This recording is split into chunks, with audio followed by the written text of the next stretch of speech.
صباح الهدوء والجوهر. كتاب اليوم ليس مجرد صفحات بين دفتين، بل هو رحلة استقصائية دامت 15 عاماً في أروقة جامعة هارفارد العريقة. نغوص اليوم في كتاب كيورد للدكتور جيفري ريديجر، وهو الكتاب الذي يمكن ترجمة جوهره إلى العربية بعنوان معافى، العلم الذي يغير حياتنا حول الشفاء التلقائي. الدكتور ريديجر، الطبيب النفسي وأستاذ الطب في هارفارد، قرر أن يطارد الحقيقة في المختبرات والعيادات، ليبحث في تلك الحالات التي صنفها الطب كمعجزات عابرة. لقد أراد اكتشاف الشفرة البيولوجية التي يشترك فيها كل الذين حققوا شفاء من أمراض مستعصية بعيداً عن التفسيرات التقليدية.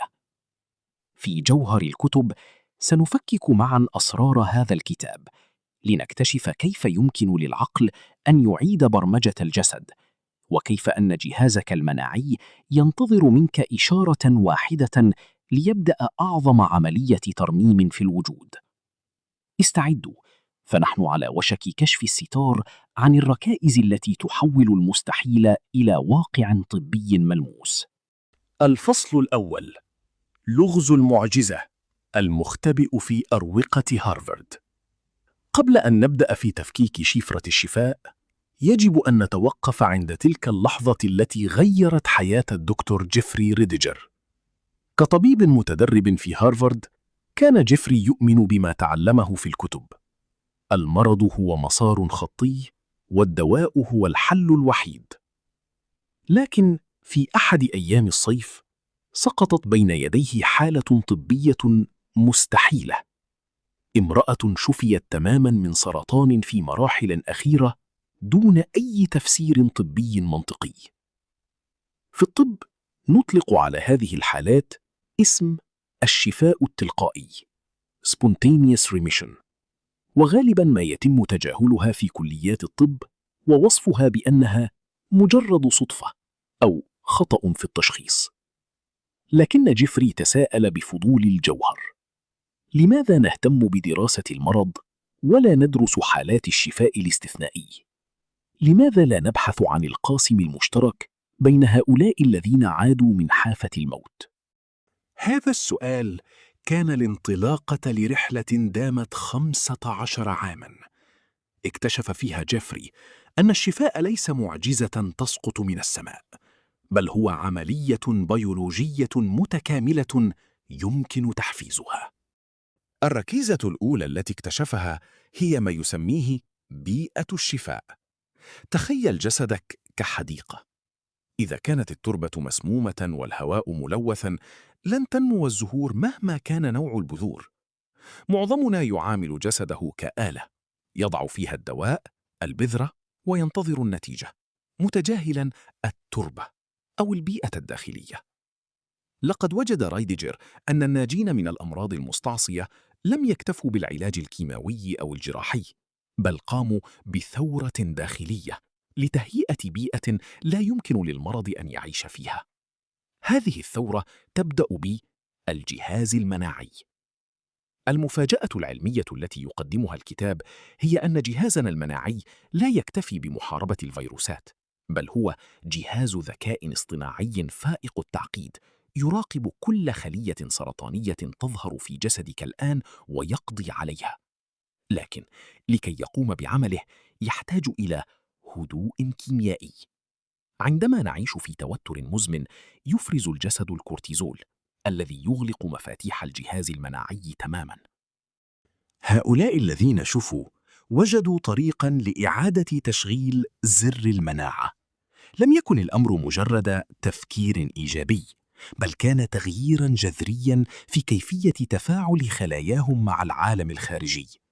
لقد اكتشفوا أن الجسد يمتلك صيدلية داخلية قادرة على تصنيع أقوى الأدوية إذا فقط سمحنا لها بالعمل.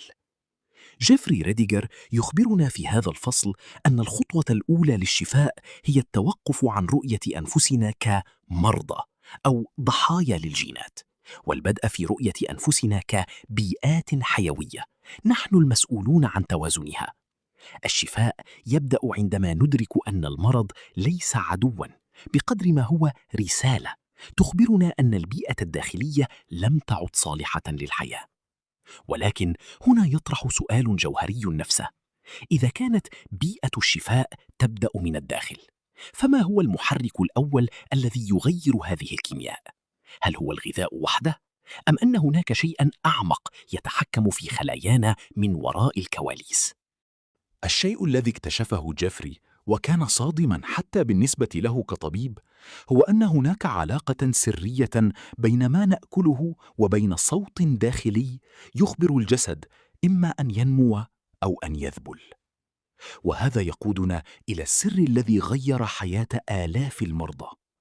في الفصل القادم سننتقل من مختبرات هارفارد إلى أعماق أمعائك وعقلك لنكتشف الركيزة الثانية: كيف يمكن للقمة طعام واحدة أو فكرة عابرة أن تكون هي المفتاح الذي يفتح أبواب الشفاء المستحيل؟ فهل أنتم مستعدون لاكتشاف قوة البيولوجيا المنسية؟ الفصل الثاني: صيدلية الجسد. كيف تعيد تشغيل جهازك المناعي؟ بعد أن فهمنا في الفصل الأول أن الشفاء يبدأ بتهيئة البيئة، نأتي الآن للسؤال العملي: كيف نبني هذه البيئة؟ الدكتور جيفري ريديجر ينقلنا في هذا الفصل إلى قلب أعظم منظومة دفاعية عرفها البشر: الجهاز المناعي. اكتشف ريديجر أن الأشخاص الذين حققوا شفاءً تلقائياً لم يتركوا أجسادهم للصدفة، بل قاموا بعملية إعادة ضبط كاملة لجهازهم المناعي.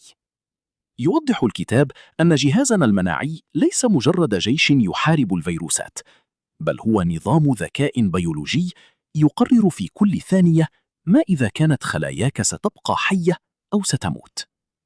السر الأول: لغة الغذاء. في الطب التقليدي ننظر للغذاء كسعرات حرارية، لكن في علم الشفاء الغذاء هو معلومات information. كل لقمة تأكلها هي رسالة كيميائية ترسلها لجيناتك. الدكتور جيفري لاحظ أن الناجين من الأمراض المستعصية انتقلوا جميعاً إلى نظام غذائي يهدف إلى أمر واحد فقط: إيقاف الالتهاب المزمن.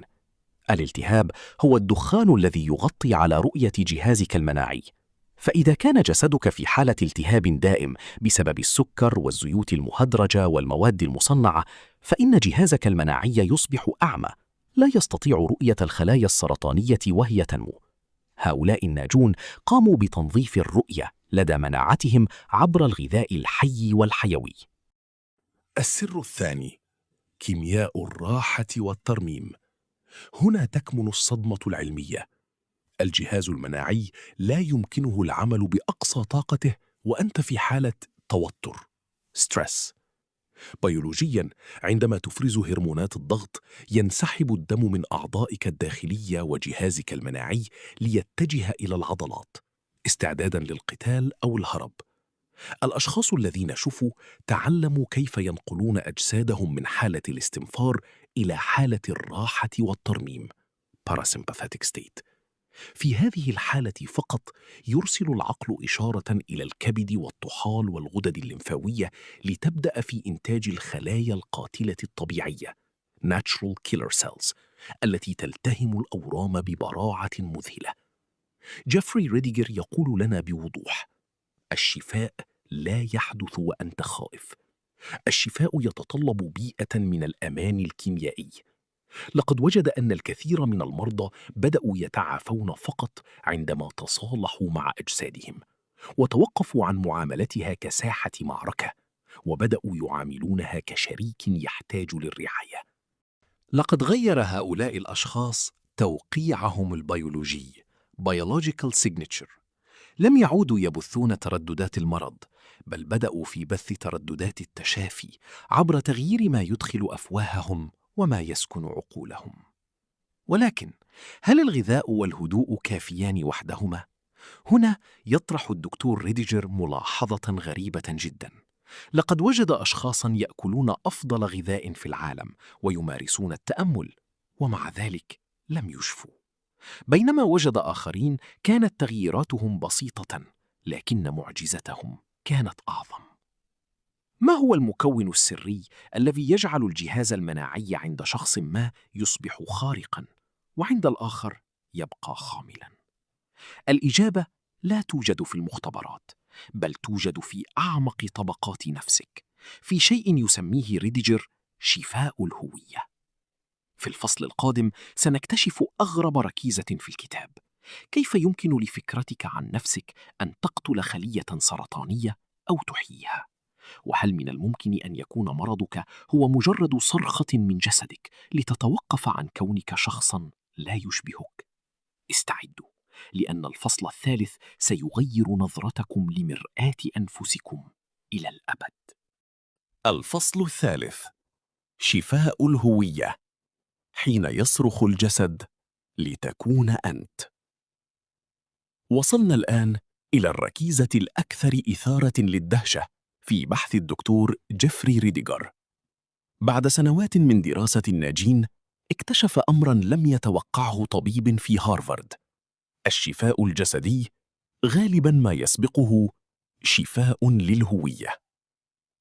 يقول ريديجر إن الكثير من المرضى الذين التقاهم كانوا يعيشون حياة ليست حياتهم. كانوا يرتدون أقنعة لإرضاء الآخرين، يعيشون في أدوار فرضت عليهم، أو يحملون صورة ذاتية محطمة ومملوءة بالجلد واللوم. هؤلاء الأشخاص كانوا يرسلون لأجسادهم رسالة كافية لتحطيم أي جهاز مناعي: أنا لست كافياً، أو أنا لا أستحق الحياة. الارتباط بين من تكون وبين كيف تشفى.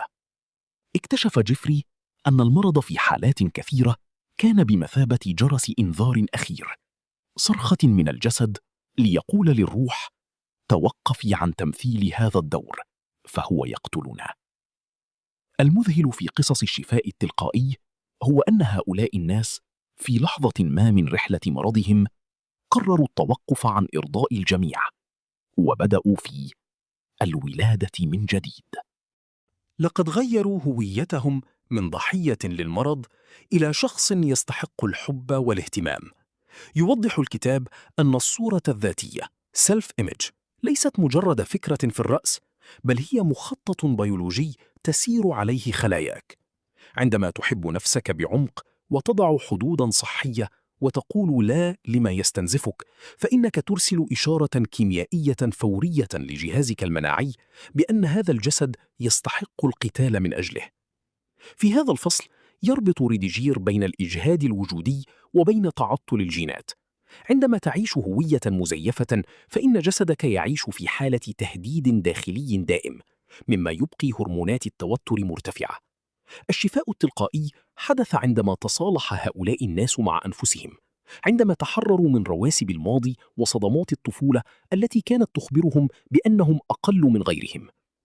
إن شفاء الهوية يعني أن تدرك أنك لست مرضك، ولست تاريخك، ولست رأي الناس فيك.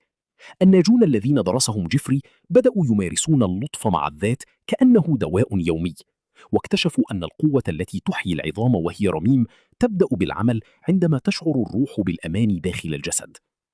يقول لنا الدكتور ريديجير في هذا الفصل: لا يمكنك أن تشفي جسداً تكرهه. الشفاء يبدأ بقبول الذات، ثم بشجاعة التغيير لتصبح النسخة الأكثر صدقاً من نفسك. ولكن هل يكفي أن نحب أنفسنا ونغير هويتنا؟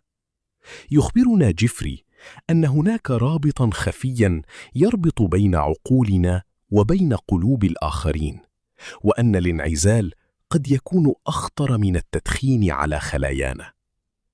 في الفصل القادم سنكتشف الركيزة الرابعة: كيف يمكن للعلاقات والاتصال الإنساني أن يكونا مضاداً حيوياً للأورام؟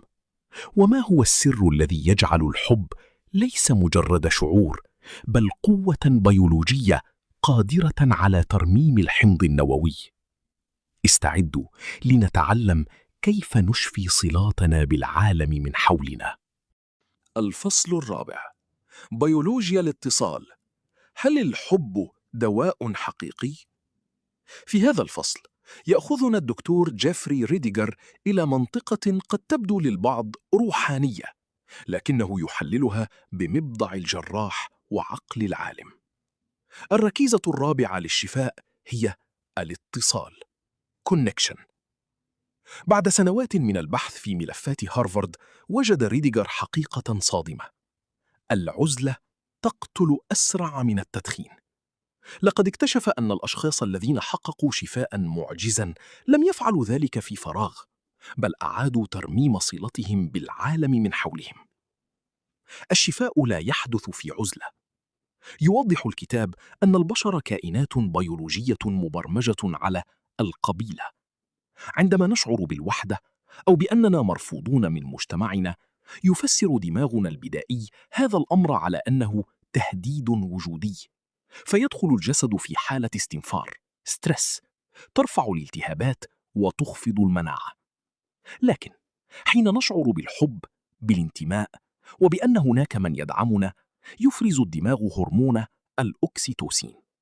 هذا الهرمون ليس مجرد هرمون للعناق، بل هو أقوى مضاد طبيعي للالتهاب في الجسد، وهو الزيت الذي يجعل تروس الجهاز المناعي تعمل بسلاسة مذهلة.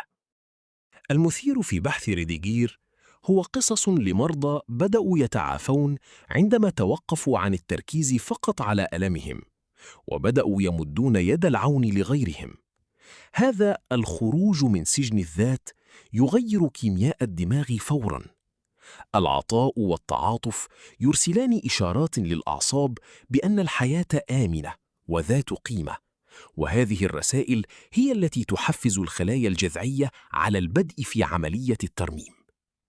يقول لنا الدكتور جيفري: القلب المنعزل هو بيئة خصبة للمرض، أما القلب المتصل فهو منبع للشفاء. الشفاء التلقائي يتطلب منا أن نشفي علاقاتنا، أن نسامح لنحرر أجسادنا من ثقل الكراهية، وأن نبحث عن قبيلة تحتضن ضعفنا قبل قوتنا. لقد وجد الناجون أن الحب ليس كلمة شاعرية، بل هو قوة فيزيائية تغير هيكل الدماغ وتقوي جدران الخلايا. الشفاء يبدأ عندما ندرك أننا جزء من نسيج أكبر، وأننا حين نداوي جراح غيرنا نحن في الحقيقة نداوي أنفسنا. ولكن إذا كان الغذاء والمناعة والهوية والاتصال هي أركان البيت، فما هو السقف الذي يحمي كل هذا؟ يخبرنا ريديجير أن هناك عدواً خفياً يتربص بنا في كل ثانية، شيء نفعله جميعاً دون وعي، وهو الذي يقرر في النهاية هل ستنجح هذه الركائز أم ستنهار. في الفصل القادم سنواجه الركيزة الخامسة، لغز التوتر المزمن، وكيف نحول أجسادنا من وضع البقاء إلى وضع الازدهار. سنكتشف لماذا يمكن لخبر واحد في الأخبار أو فكرة سلبية أن تهدم كل ما بنيناه من نظام غذائي صحي. استعدوا لنكسر قيود القلق التي تكبل أرواحنا وأجسادنا. الفصل الخامس: كسر قيود التوتر، من البقاء إلى الازدهار. نصل الآن إلى الركيزة الخامسة، وهي المحرك الخفي لكل ما سبق.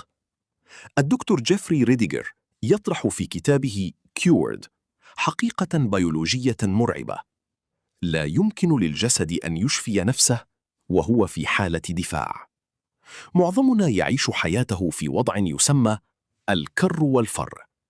نحن لسنا ملاحقين من نمور في الغابة، لكننا ملاحقون بضغوط العمل، الفواتير، المقارنات الاجتماعية، والقلق المستمر بشأن المستقبل.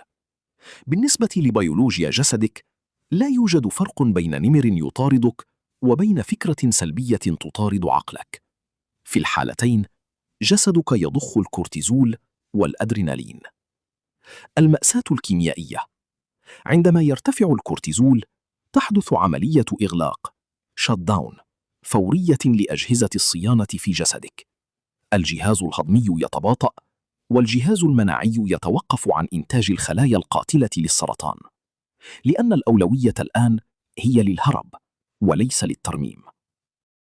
الناجون الذين درسهم جيفري في هارفارد أدركوا أنهم لن يشفوا أبداً طالما أن أجسادهم تعتقد أنها في حالة حرب. الشفاء التلقائي حدث عندما تعلم هؤلاء كيف يكسرون إدمان التوتر. لقد اكتشفوا أن الهدوء هو دواء، وأن الانتقال إلى وضع الجهاز العصبي الباراسمباثاوي هو المفتاح السحري الذي يسمح للصيدلية الداخلية أن تفتح أبوابها. يقول لنا ريديجر: المرض هو انقباض، والشفاء هو انفتاح. عندما نتنفس بعمق، عندما نمارس التأمل، أو عندما نغرق في لحظة امتنان صادقة، نحن لا نسترخي فقط، بل نحن نغير التردد الكيميائي لدمائنا. نحن نعطي الإذن لخلايانا الجذعية لتبدأ في إصلاح ما تلف. لقد وجد الدكتور جيفري أن الناجين غيروا علاقتهم مع الوقت ومع الخوف. توقفوا عن محاولة السيطرة على كل شيء وسلموا لتدفق الحياة. هذا التسليم الواعي هو الذي خفض مستويات الالتهاب في أجسادهم وسمح للمعجزة بأن تحدث. ولكن يبقى السؤال الأخير والفاصل: إذا كان التوتر قد كسر، فما هي الشرارة الأخيرة التي تجعل كل هذه الأجزاء تلتحم لتصنع الشفاء الكامل؟ ما هو الشيء الذي يربط الغذاء والمناعة والهوية والاتصال والهدوء في خلطة واحدة لا تقهر؟ في الفصل السادس والأخير سنكشف عن الشرارة الذهبية، السر الذي يجمع بين العلم والروح، والذي سيجعلكم تغلقون هذا الفيديو وأنتم تشعرون بأنكم ملكتم مفتاح الحياة من جديد. الفصل السادس: الشرارة الذهبية. حين تلتقي الروح بالعلم. وصلنا إلى ختام رحلتنا مع كتاب كيورد، وإلى الركيزة السادسة التي يسميها الدكتور جيفري ريديجر: قوة الإيمان بالتشافي.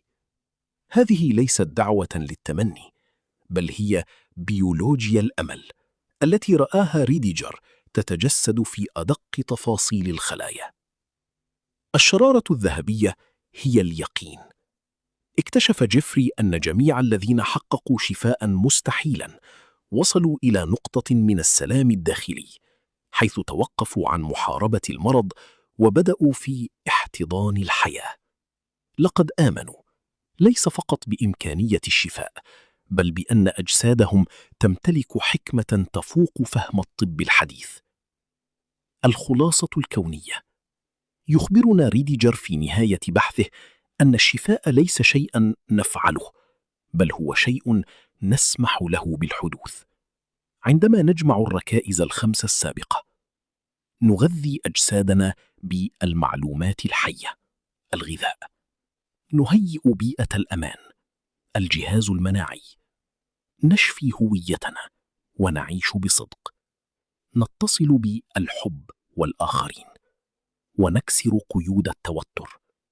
عندما تلتقي هذه العناصر تحدث المعجزة العلمية. الجسد ليس عدوك، والمرض ليس حكماً بالإعدام، بل هو رسالة تصحيح مسار. الدكتور جيفري، الطبيب الذي جاء من خلفية مادية بحتة في هارفارد، يختم كتابه بالقول: لقد تعلمت من مرضاي أن الروح هي التي تقود المادة، وأن الأمل هو الوقود الذي يحرك التفاعلات الكيميائية في قلوبنا. أصدقائي في جوهر الكتب، رسالة هذا الكتاب لنا اليوم واضحة: أنت لست مجرد تشخيص طبي، ولست مجرد جينات موروثة، أنت بيئة حيوية متجددة في كل ثانية. السر لا يكمن في البحث عن دواء سحري في الخارج، بل في استعادة السيادة على عالمك الداخلي. تذكروا دائما أن كل خلية في جسدك تستمع لحديثك مع نفسك، وتتأثر بكل جرعة حب تعطيها لذاتك. الشفاء ممكن، والمعجزات ليست إلا علما لم نفهمه بعد. كان هذا جوهر كتاب كيورد للدكتور جيفري ريديجر. أتمنى أن تكون هذه الرحلة قد أشعلت في قلوبكم شمعة من الأمل والعلم. إذا وجدتم في هذا المحتوى ما يلامس أرواحكم، فلا تترددوا في مشاركته مع من تحبون. فربما تكون هذه الكلمات هي رسالة الشفاء التي ينتظرها أحدهم اليوم. طاب يومكم بالهدوء والجوهر، وإلى لقاء قريب في جوهرة جديدة.